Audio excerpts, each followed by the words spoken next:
जय सिया राम दोस्तों, इस वीडियो में हम बात करेंगे आइडेंटी एक्सवेब लिमिटेड कंपनी के लिस्टिंग डे की स्ट्रैटेजी के बारे में। तो कल 3 अप्रैल के दिन इस आईपीओ की लिस्टिंग होने वाली है।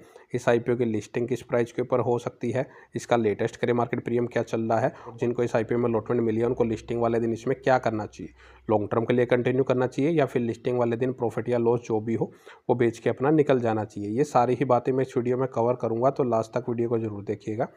अगर आईपीओ की बात करें तो 26 से 28 मार्च के बीच में यह आईपीओ खुला था।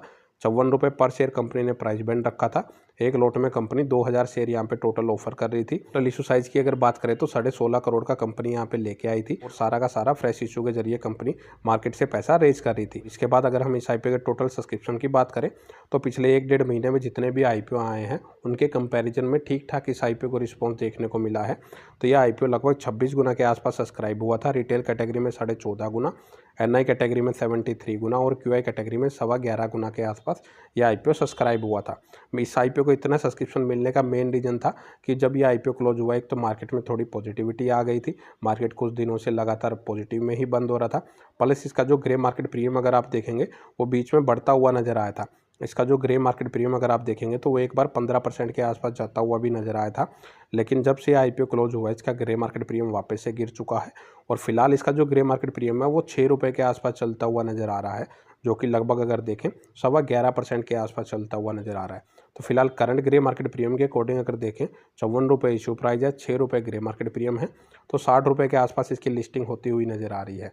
यह ग्रे मार्केट फिक्स नहीं है, यह चेंज भी हो सकता है, टोटली मार्केट के ऊपर डिपेंड करता है। कल के दिन जब यह आईपीओ लिस्ट होगा, अगर मार्केट में थोड़ी पॉजिटिविटी है तो शायद से इस आईपीओ में हमें थोड़ा बहुत लिस्टिंग गेन और मिलता हुआ नजर आ सकता है। और इस आईपीओ की अगर ओवरऑल लिस्टिंग देखें तो 55 से 65 रुपये के बीच में होती हुई नजर आ सकती है। ओवरऑल देखें तो 10 से 15% का लिस्टिंग गेन ये नॉर्मली देता हुआ नजर आ रहा है, लेकिन वह टोटली चेंज भी हो सकता है, टोटली मार्केट के ऊपर डिपेंड करेगा। अगर मार्केट में बहुत ज़्यादा गिरावट आती है तो इसकी फ्लैट लिस्टिंग या डिस्काउंट लिस्टिंग भी होती हुई नज़र आ सकती है। फिलहाल उसके जो चांसेज हैं वो कम ही नज़र आ रहे हैं। तो अब सवाल आता है कि जिनको अलॉटमेंट मिली है वो इस आईपीओ में क्या करें। बेसिकली अगर आपने आईपीओ को अप्लाई किया तो आपने कंपनी को डिटेल में स्टडी जरूर ही कर लिया होगा, लेकिन मैं आपको एक ओवरव्यू दे देता हूँ। 2017 में कंपनी की स्थापना हुई थी। मेनली कंपनी अगर देखें तो वेब सॉल्यूशंस और ऐप डेवलपमेंट की कंपनी ये सर्विसेज प्रोवाइड करवाती हुई नज़र आ रही है। तो कंपनी का जो बिजनेस मॉडल है वो ठीक ठाक है। उसके साथ ही कंपनी अगर देखें तो अभी तक 100 से भी ज़्यादा प्रोजेक्ट है वो कंप्लीट कर चुकी है। मेनली अपने जो प्रोजेक्ट देखे कंपनी ने e commerce, fashion, fintech and science industries में अपने जो प्रोजेक्ट है वो कंप्लीट कर चुकी है। बिजनेस मॉडल ठीक ठाक नज़र आ रहा है, लेकिन फाइनेंशियल अगर आप देखेंगे कंपनी काफ़ी छोटे स्केल पे अपना बिजनेस कर रही है। पिछले 2-3 साल का जो डाटा अवेलेबल है उसके अकॉर्डिंग अगर देखें तो 6-6.5 करोड़ के आसपास 2024 में कंपनी का रिवेन्यू रहा था। हाँ, एक प्रॉफिट मेकिंग कंपनी है, लेकिन वह भी फ्लक्चुएट होता हुआ नजर आ रहा है।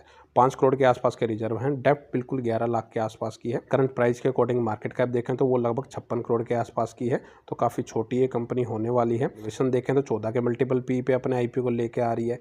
तो ओवरऑल सारे पैरामीटर्स देखें तो इस कंपनी को लॉन्ग टर्म के लिए अगर आपने अप्लाई किया है तो उसमें काफ़ी रिस्क रह सकता है, क्योंकि ऐसी छोटी कंपनी अगर ग्रोथ नहीं दिखाती है तो उनमें काफ़ी ज़्यादा गिरावट हो सकती है। बेटर रहेगा लिस्ट होने के बाद इसके रिजल्ट्स को मॉनिटर करें, उसके बाद ही अपना लॉन्ग टर्म का कोई व्यू बनाए।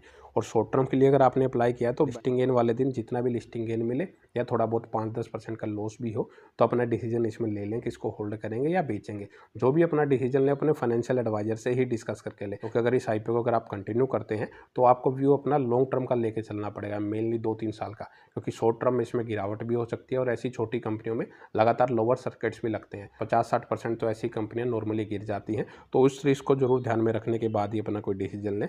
तो इस वीडियो में इतना ही। अगर आपको वीडियो अच्छी लगे तो वीडियो को लाइक करें और चैनल को सब्सक्राइब करना ना भूलें। जय सिया राम।